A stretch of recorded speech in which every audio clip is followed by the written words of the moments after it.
Hello, my name is CeCe at the OMS, Ohio Media School. Have the pleasure on interviewing Jesse. Hello. And hello. And we got some questions to ask you from our own students here at OMS. So whenever you're ready. I'm ready, I think. Ready? Okay. I think. All right, we'll see. So question number one, what are some goals you set for yourself? Some goals I set for myself. One of, I call it my general goal, is not to be lazy.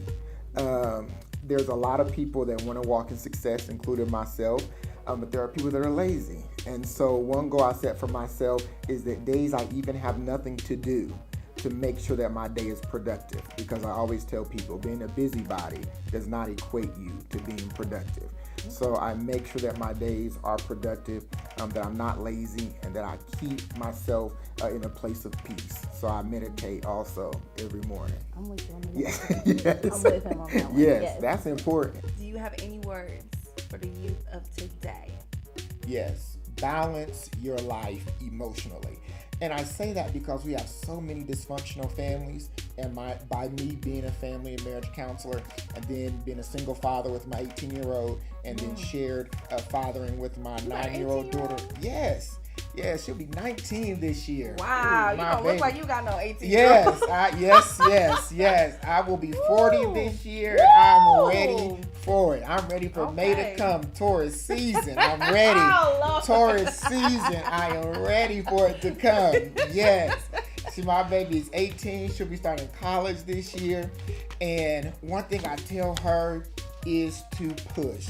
Continue, but she sees it in me, so she already knows the expectation. We don't play that in my house. we don't play. Even my 9-year-old, but they both do so great in school, and then I don't rarely any problems out of them outside of normal children issues. Yeah. But other than that, they're both great, and I tell them always access your own detour route. That if I'm used, like sometimes if we're going to work or school or wherever, and there's a construction zone that is taking place on my normal route, I'll get detoured off. So I may go down a street I may not recognize, but at least I've learned another avenue. And that's the way I had to start looking at it. I can't get frustrated when it doesn't look familiar to me. And the humanistic side of us don't like change. True. So we have schedules, we have our own way that we've mapped out.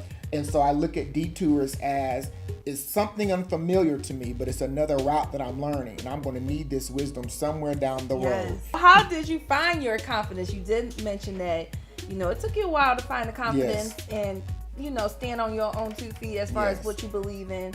How did you do that? I've always had a relationship with God.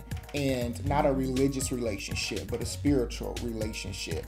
Because a lot of people walk in religion, and so they think because they look saved that they have a relationship. But there's a lot of people that can't pray their way out of a paper bag. Ooh. Because they just do tradition, going to church, listening to the word, listening to the choir, the praise team, whatever the case might be. But what is your relationship like? That's like being married to someone living in separate houses for 20 years.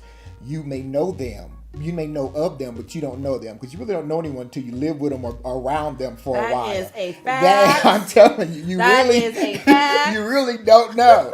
So that's like being married to somebody, and I really don't know your habits in the house or etc. because we're married on paper, but we don't reside together. And so I've always maintained a strong relationship with God. How do you stay positive when people are being negative? That's a good one. Yeah.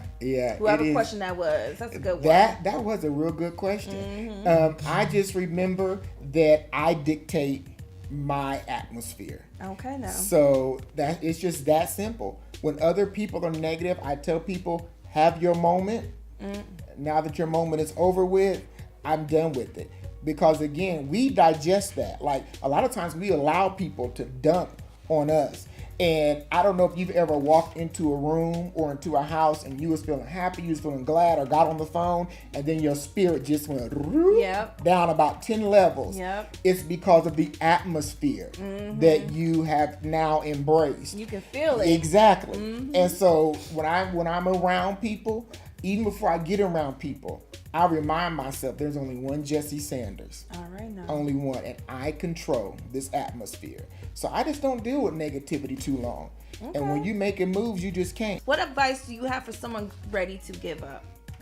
And I guess give up can mean just give up on the process of going to school, try to better themselves, maybe life in general. I just ask them, do they want to die?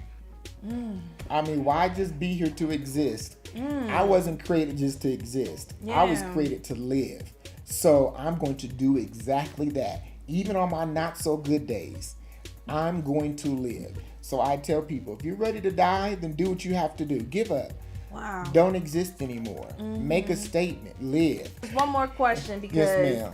You know, like you said, there's a lot of single fathers out there. Yes, ma'am. But do you have any advice, like maybe a couple just key things that you can tell a single father out there that may be watching this that would be like, you know, just drop me a few gems. Help me out. Right. Like you figured it out. Well, drop me some gems. Right. You know, a piece of advice I give to single fathers or the family units is to keep the main thing, which is the child. And that is a principle that we actually live by with my 9-year-old. We keep the main thing, which is Brielle. So when we're ready to get in our emotions about a decision, because you're going to disagree, whether you're married, not married, two different people, you're going to disagree. But we do not allow our emotions to enter in. When we are getting to that place mentally, we remind ourselves, I got to keep the main thing. It's about her, not about me. And it has worked for years. And when you are healthy emotionally, you can make stable decisions and keeping the main thing, which is the child or the children. Well, sure, I ain't got no kids, but I would definitely make sure I keep that in mind whenever I finally find my king and start my family. You gonna find him. No, he gonna find you. Let me reverse that. There you go. He's gonna find you. Me. Yes. Well, definitely thank you for your time. Thank you. And I hope everybody that's watching this enjoyed it. And like I said, he dropped a lot of gems. So take some mental notes, write it down, save it on your phone, do whatever you got to do, and share it wherever. But I'm CeCe over at Ohio Media School, and that is it.